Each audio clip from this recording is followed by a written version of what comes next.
Hey, today in the Nature Nation new Slack community, if you're not in it, you should get in it. Look for a link below to join. Aton in the Nature Nation Slack room asked me a question about time management. And time management is a very big topic. I can't get into everything I kind of talked about in the Slack room, but I did talk about this, which is,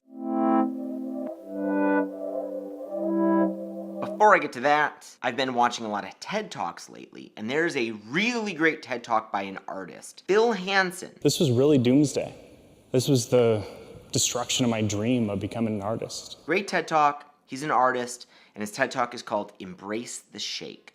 And in the TED Talk, he talks about how he used to be an artist who was experimenting with pointillism, right? Those little fine points. He developed like nerve damage in his hand, and his hand would shake, and he just couldn't make art anymore the way he wanted to. The points would become these like squiggles, and he just could not do it. When he went to his doctor to complain, the doctor was like, why don't you just embrace the shake? Make it part of your art. And so he did. He started making art with the squiggles. It wasn't the art he'd envisioned he wanted to do, but it was beautiful stuff, and it allowed him to start creating again. He just started realizing that like he's been looking at art all wrong. He's been looking at art as this thing where, you know, he just wanted more supplies and more things, and, you know, he wanted just complete freedom, and that crippled him. When he started realizing when he would box himself in, he'd become super creative, and the things that he would do were insanely impressive. An example from my life already this week was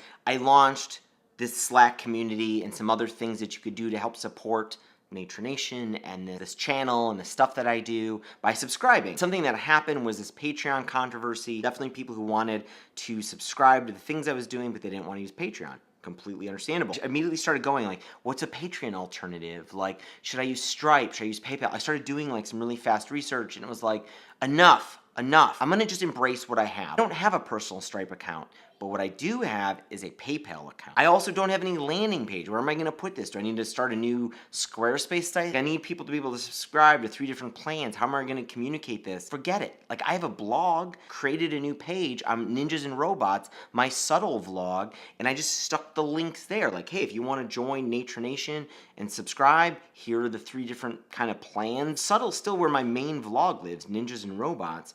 And I love it because it also just kind of is full of constraints. There's not a lot of options. Quickly thought about a couple things. Well, I don't want a lot of people to kind of see this page. It's really out of context. It's just got a bunch of links. Well, if I backdate the post, I backdated the post like 25 years to like 1995. So if you go to ninjasandrobots.com right now, you don't see it. It's almost hidden. Embracing these constraints of like just using PayPal, just using Ninjas and Robots, just using Subtle, I was able to get a PayPal version of Nature Nation subscriptions out the door in like 60 minutes or less when I faced a problem. So to answer Aton's question, time management for me is also just kind of a lot of embracing constraints, embracing a lot of the things I have, and just getting stuff done, getting stuff out there. Instead of laboring over what's the right way to take subscriptions, just going for it. I chose Patreon. Clearly it didn't work for everybody. People have some very deep beliefs that Patreon is not doing good. Yes, I see where you're coming from. Quickly iterate,